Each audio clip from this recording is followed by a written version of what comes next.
hope you guys are having an amazing week so far. As you can hear from my voice, I'm doing a lot better than I was last week. Not 100%, but getting back to my regularly scheduled programming and back to my full health. That's important. Last week was good since the last time we spoke. In particular, last Friday, I was at a spoken word event. It's actually called Word Spoken, and this was their second year. It it takes place in Brampton, Ontario, Canada. That's where I live. It's Christian based spoken word poetry, and the money raised from the event every year goes towards helping to build a school in Ghana. Last year the funds went towards the elementary school, and this year the funds are going towards the middle school, which has started in the building process but is not completely finished yet. The school doesn't have a roof, which, as you know and as you can imagine, makes it very difficult for students to learn and be in the best possible environment for their education. The school caters to low income families, and the support of people like myself and all of those who attended is very important to ensuring that these kids have an opportunity at a future that we all have for free. So I'm just going to put the link in my show notes if you guys would like to donate anything you have. No pressure, no pressure, but it's just something that I believed in and I was inspired by, and it would be wrong if I didn't share it with you and give you guys the chance to see if it's something that you would like to contribute towards as well. And at the event, like, it literally solidified what episode 15, last week's episode, was about, which was energy. Like, being there and being surrounded by all of these people who were performing, presenting, like, it was so overwhelming in the best way possible. Like, so much so that I'm sure if I'm on tape, people will catch me pulling out my phone, because as people were talking, the way they said the things they said, the way they presented, their cadence, their body language, everything about it was just so inspiring that as I was witnessing their greatness, it was inspiring greatness within me. Like, I had to pull out my phone, open up my notes, and start writing down words that stuck out to me, inspiration, little lines, little poems. Like, I don't know if you guys know, but I write spoken word poetry. Well, actually, I don't perform, so I guess I just write poetry for the most part. And I'm going to be releasing a book sometime very, very soon in the near future. So it was so great to be surrounded by something that you love, that brings out a part of you that you know is inside of you, but when you're surrounded by the energy that is in tune with that wavelength that you have on the inside of you, you vibrate in a completely different way, and it just puts you exactly where you need to be productive. So after the event, I got home around 11:30, and I was so wired. Like, the energy was so much that I couldn't get to bed till almost 3 in the morning, like with my notepad, just writing new pieces, editing, coming up with new ideas. And yes, I write a lot and I write often, but being in that type of space and having that energy just elevated my writing and elevated my creativity to a whole nother level. So yeah, if you guys haven't listened to my last episode about energy, please do. And if you can apply it, please also do that, because it confirmed to me that whatever you want and whatever you want to manifest, surround yourself with that thing, and you'll be surprised at the way that that environment can affect you and push you further towards whatever goals or whatever experiences you want to have for yourself. But yeah, I will put the link to the GoFundMe in my show notes. You could read about it, follow them on Instagram, and you could follow me on Instagram too, see what they're doing. It's really great, and I truly believe in the in the cause, and maybe next year I'll be telling you guys that I'll be performing there and you guys can come watch me too. So, back to the main discussion. Last week's words to live by were do everything in your power, and it actually hit me particularly hard. Like, as I tell you guys almost every single episode, I tell you guys these things because I need them too. And sometimes saying it out loud just reiterates the fact that these things are important and there's something that you can put in the forefront. Like, my whole podcast and my premise is that I don't want to bring necessarily new things to you guys. I want to bring things that you might already know or you might have heard, but bring it in a light that's very relatable. Because sometimes you just need someone to remind you of something that you already know. And you'll be like, oh, yeah, that it's quite obvious, but hearing it again will allow me to utilize it and act in the way that I've kind of already known I should have. And that's just what I want to do for you guys. So, with the whole do everything in your power, there were two reasons why it hit me particularly hard. And the first one is that I have to come to terms with the fact that I've done everything in my power. And what I mean by this is that when you've done everything that you can do and something is still not working out, it's a tough and unfortunate situation to be in, but it's life, and understanding that the power that you possess and the powers that you don't possess put you in a place where, yeah, I'm disappointed that I've done everything I can and it's still not working out. But at the same time, you can say, I've done everything that I can. So it's not my fault that it's not working out. And even though you know that that's the fact that you have done everything in your power, coming to terms with the fact that whatever it is still not going in your favor, although you've tried everything, is sometimes a tough pill to swallow. And yeah, it was kind of a tough one for me to swallow last week. And the second reason is that I have to realize when I haven't done everything in my power. And what this brings into question is my ego, my past hurts, my fear, and any other hindrance. So it's like knowing that there's more you can do, but not doing it because I don't want to put myself out there and have people think that I'm begging or I've done this before and it didn't work out, so I'm not going to do it again. Like, all of these fears and egos can really block us from doing everything in our power, and being cognizant of what exactly are the blockades that we're putting in place that are not allowing us to do what we're supposed to do will make it a lot easier to do everything in your power. And if you can't do everything in your power and you figure out that there's one certain thing that's constantly blocking you when you reach a certain threshold in putting yourself out there, it'll help you deal with it. And for me, it used to be ego, like, oh my goodness. But I'm getting better. I'm learning. But now I'd say it's more fear.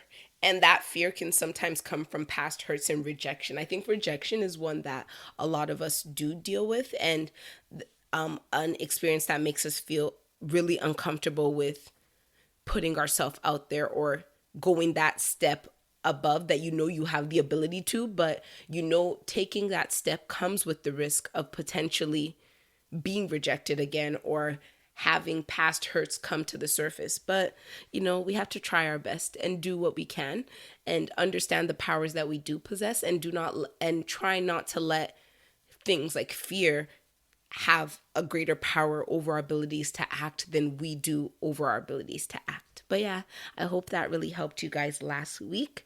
And now I'm just going to get right into our talk for this week. And our talk this week is going to be about inventory.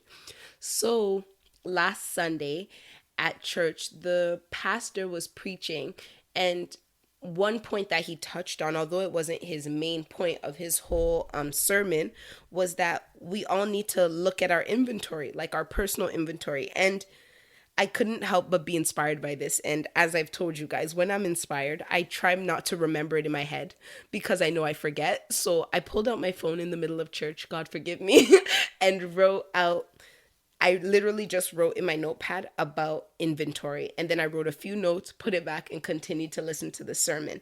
And it was just so inspiring. And that's why I scrapped the idea that I wanted to talk to you guys about this week and went straight to this. We'll probably get to whatever I wanted to talk about next week or at a later date. So inventory is what you already have on hand. So An example of inventory, which I'm sure most of you know, because most of us have probably or are currently working a job in retail of any type, food industry, any type. So when you go to a store and you ask for something that isn't on the sales floor, the first place that the employee, if they're not lazy, will check is the back room. So it's your inventory, and having inventory is so important, especially like let's just look at from a retail perspective.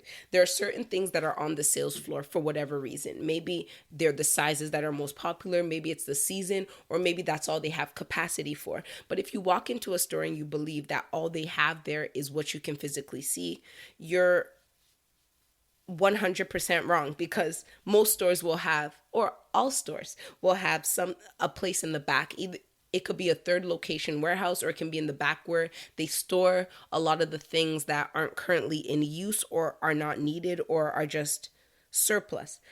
So this just got me thinking that what about us? Like, what are the things that we are keeping in our back rooms, in the back room of our mind, in the back room of our experiences, that we're storing as inventory? And when things are missing in our lives or things aren't going the way we want them to, do you actually check your inventory or do you panic? And if you do check your inventory, are you properly utilizing the tools that are in your inventory at all times? Like I feel that many of us don't even realize the power of our inventory, the power of the things in our mind, the power of the resources around us that aren't necessarily at the forefront, but that still do exist and we're not utilizing. So for this talk, I'm just going to talk about two things of value that we all have in our inventory, whether you acknowledge them or not. And those two things are talents and people. So I'm going to start off with our talents. And talents, I'm talking about your personal talents, the things on the inside of you. These are the things you're good at, the things you've learned, the things you've amassed over the years. And when we're in a panic, we often forget that we possess the things that we possess. Like when you go to a store and they don't have something, they don't, like most store clerks who have good customer service skills don't initially panic. The first thing they do is say, wait, let me go check the back. So we ourselves, as people who are selling ourselves to the world, like we are, you as a person who can be seen is your storefront, and the things you do the most are your storefront. But the things in the back, like your talents, are your back room. And it's important that in moments of panic or in moments where your storefront or the things that you usually bring to the forefront of who you are aren't everything that you need, it's important that you take a moment to acknowledge the talents that you already have and how they may be of a benefit to you. Like what you have in your inventory may not be exactly what is needed, but there may be talents that you can utilize in different ways. Like, for example, I went to school for psychology and economics, but I didn't go to school for sociology. I didn't go to school for math. There might be a math problem, like this is random, like, because who does math problems casually? But flow with me, understand where I'm going. So there might be a math problem that arises and someone might say, like, I could panic and be like, oh my God, I never did math, I don't know this. But there might be parts of my economics degree, for example, which did have some math in it that can be related in a way that can answer that question for me.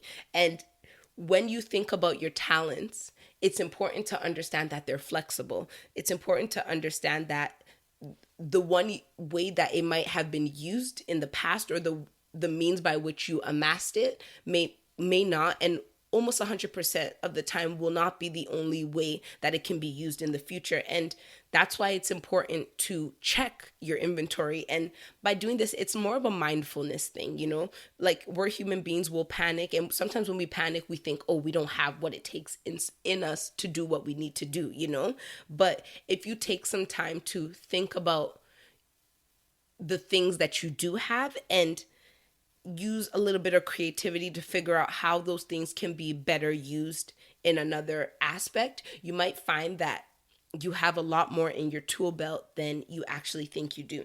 Like today, my sister and I were watching MasterChef, and there was a grilling, like, elimination competition. And the girl who ended up going home, she said she had never grilled before, and they were grilling steaks. So, like, what I mean by grill is like grill on an outside barbecue, gas barbecue type of situation. And she was panicking so badly because she saw the fact that there was a grill and that she had never done it, and forgot the fact that she cooks steaks all the time. She forgot the fact that it's still meat that I've used and I know how it's supposed to be. And she just allowed the overwhelming nature of something that was new take away from the fact that if she had actually dug into her inventory and calmed down, she would realize that she had the skills required to complete the task, and not only just complete it, but complete it successfully. And that's what happens, when you panic, you get yourself to a place where you're looking with laser precision at something that you cannot accomplish, and it gets to a point where you're so overwhelmed by that you don't look around you at the bigger picture and see how other things that you've done in your life can be pulled up and applied successfully to whatever it is you're facing. So yeah, the first tip is to, well, the first thing that all of us have in our inventory is our talents, and give yourself credit. We're all really special, and there's some things, well, I'll talk about this more next week because I'm most likely going to be talking about our gifts, and talents do fall into that, but give yourself credit. Like, many of us feel like we're so normal. We don't have gifts, we don't have talents, but you'll be surprised at how many special and unique things that we actually do possess, but it's just that we don't see the value in those things. So the second thing that most of us or all of us have in our inventory is people. Unless you're a hermit living in a cave, and then you wouldn't even be listening to my podcast, so you're not my demographic. So all of you guys who are listening to my podcast, you all have people in your inventory. And what I mean by people are the people in your circle, your friends, your family, your mentors, the people around you. And utilizing the people in your circle is of the utmost importance. Like, I can't tell you the amount of times that I've wanted to make moves in my life, or I needed advice that I couldn't get from anywhere. And I just remembered somebody who had it. And I know, like, with connections and stuff like that, you always think it's that big person. Like, you have to know the CEO of companies and the VPs of companies. But you know what was I going to say? But you know what? The secretary of the CEO is the one who makes the CEO's schedule. Like, gatekeepers are just as important as whomever you want to get in connection with. Like, knowing the secretary, knowing the janitor in a building who constantly says hello to everybody they meet on in the elevator and who has that friendship with them is just as important and just as useful as knowing the CEO. And I feel like a lot of times we also as individuals feel that it would be a bother or to go to people and utilize them in their skills, maybe because you haven't spoken to them in a long time, or maybe because you just don't want to feel like you only go to them when you have issues. But trust me, if these people are in your life and they love you or they care about you, or for whatever reason they've stayed in connection and contact and conversation with you, the least you can do is go to them and try your luck. Like, if they don't want to help you, fine. If they do, amazing. And that's just from a business perspective, but like, utilizing people is also utilizing them for their advice and things like that. Like, for me, I know I've talked about it a few times. I have my wise men. Like, those are my mom, my aunt, my sister, my uncle, and a few friends who, when I'm in that emotional place where I know I shouldn't be, or if I'm about to do something that can be perceived as wrong or that can be perceived as risky, those are the people I go to. Those are the people I go to because I know that the advice that they give me will be sound. It won't come from a place of ego, which is where I sometimes operate from. It'll come from a place of this is right, this is wrong. Don't misrepresent yourself or go for it. You're absolutely in the right. So utilize the people in your life.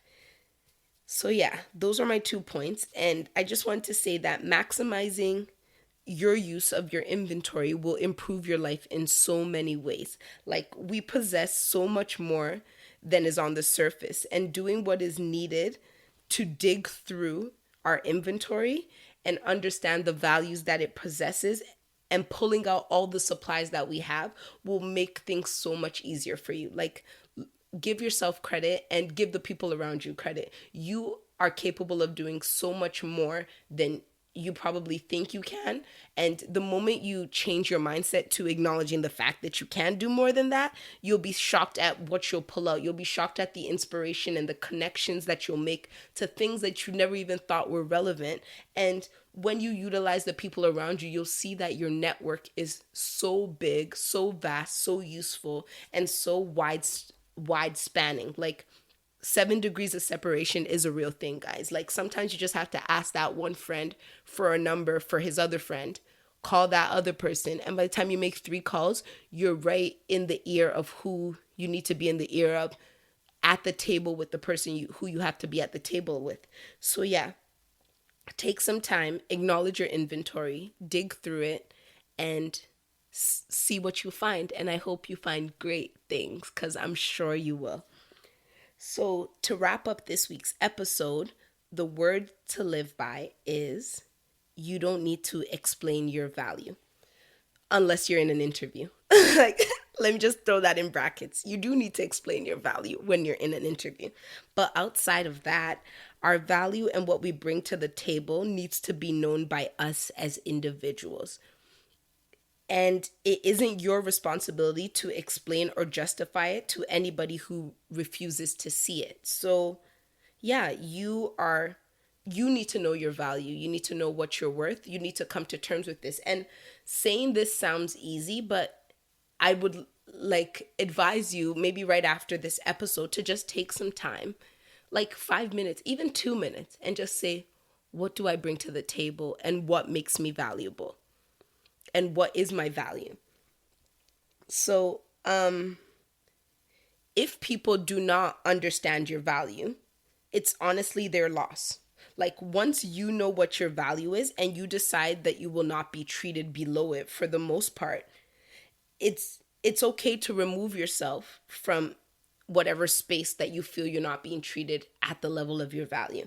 And if you can't, for whatever reason, remove yourself from spaces where your value is not being realized or appreciated, even then, it's not your responsibility to ensure that everybody sees it. Like, value and all of these things are so, they're so temperamental in the fact that the value I place on myself as a person might be completely different than the value that you place on me as a person. Sometimes your value for me could be much higher than mine because I lack confidence or acknowledgement of my greatness, or vice versa. My value can be higher than what you place on me. But ultimately, what matters is the value that you place on yourself and how you perceive yourself, because based on that, you'll have a marker for how you'll be treated by other people and what you'll allow in your life. Because I know sometimes you guys have probably seen people in relationships where they're going above and beyond,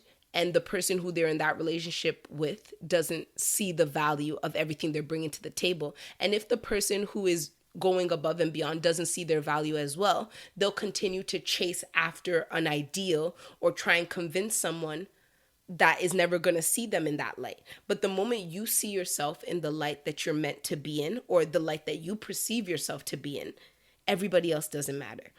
You need to carry yourself and say that if you don't see my value, fine.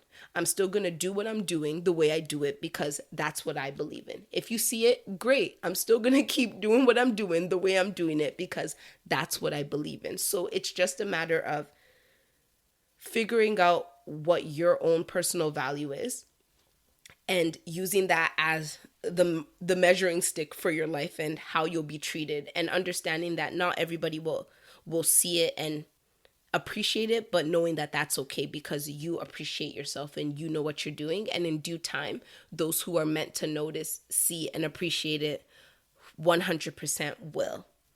So, yeah, that's the end of my podcast for this week. I hope you guys have an amazing week. Follow me on Instagram and follow me on Twitter, guys. I'm starting to post. I'm trying to do like every other day. Give me slack. I'm trying my best. And if you want to send me any questions, I'm still up for taking questions. Just shoot me an email. Everything's going to be in the description bar below. And I'll talk to you guys next week. Bye.